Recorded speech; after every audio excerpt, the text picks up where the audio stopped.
बहुत दिनों की बात है। रामनगर गांव में एक दयालुनाथ नाम का पहलवान था। उसका नाम तो दयालु था, पर दया उसके स्वभाव में नहीं था। उसकी माँ का नाम सीता था।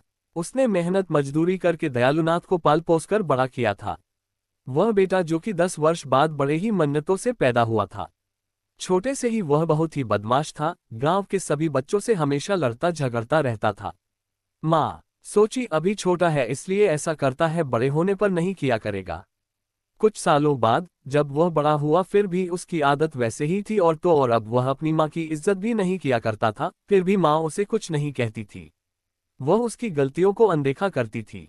सीता को ऐसा लगता था कि वह आज नहीं तो शादी के बाद सुधर जाएगा, लेकिन दयालु नहीं सुधरा। जब वह 20 वर्ष का हो गया तो वह और भी अत्याचारी बन गया।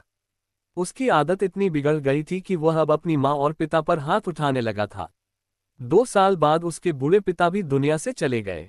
माँ अब अकेली रह गई थी। उसे अपने बेटे की चिंता होने लगी थी कि उसकी मृत्यु के बाद उसके बेटे का क्या होगा। उसे खाना बनाकर कौन देगा। उसकी माँ ने सोचा इसकी शादी एक अच्छी लड़की से कर देंगे तो दयालु का जीवन सफल हो जाएगा। उसका ध्यान अपने परिवार में लगा रहेगा तो वह गुस्सा भी नहीं करेगा। लेकिन ऐसा नहीं हुआ। शादी के बाद तो वह और भी बिगड़ गया। पत्नी पुष्पा तथा अपनी सास देविका, जो कि 2 दिन के लिए अपनी बेटी के घर पर मिलने आई हुई थी, उसे भी एक दिन दयालु ने शराब के नशे में आकर मारा और गाली गलौज किया। बेचारी पत्नी क्या करती, वह गरीब परिवार से थी और ज्यादा पढ़ी लिखी भी नहीं थी, इसलिए वह चुप रही। कुछ महीनों बाद उसकी बूढ़ी माँ की भी मृत्यु हो गई। 4 साल के अंदर उसने पुष्पा 3 बच्चों को जन्म दिया। दयालु उन बच्चों को भी मारा पीटा करता था। पुष्पा ये गम सहती गई और कुछ न कह पाती थी। नौकरों की तरह घर के सारे काम किया करती थी। रात को भी वह चैन की सांस नहीं ले पाती थी। उसका पति शराब पीकर आता और मारा करता था। 10 साल तक तो बेचारी पुष्पा जैसे तैसे करके काम काज करती रही और अपने अत्याचारी पति की मार सहती रहती ताकि उसके बच्चे पढ़ लिख कर अच्छे ऑफिसर बन जाए और वे उनकी माँ की तरह जीवन न जिए। भगवान की कृपा और पुष्पा की मेहनत रंग लाई। जो कॉलेज में पढ़ती थी वह MSc द्वितीय में प्रथम आई। उसकी माँ का सपना पूरा होने लगा था। उसे अपनी बेटी पर गर्व था कि यह एक दिन बड़ा मुकाम हासिल करेगी। अचानक एक रोज उसके पिता शराब के नशे में घर आए। अपनी बड़ी बेटी रीना को बुरा भला कहने लगे और मारने लगे।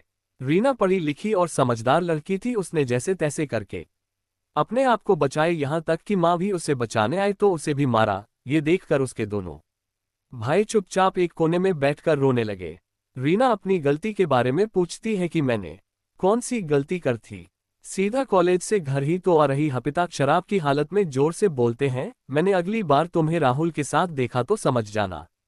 रीना मध्यम स्वर में, राहुल मेरे कक्षा में पढ़ता है और वह मेरा अच्छा मित्र है। पिता मैंने तुम्हें इतना बड़ा क्या राहुल के लिए किया है कि तुम उसके साथ चली जाओ। तुम्हारे ऊपर और तुम्हारे शरीर के ऊपर सिर्फ मेरा ही हक है, इसे मैं किसी और के हवाले नहीं कर सकता हूँ।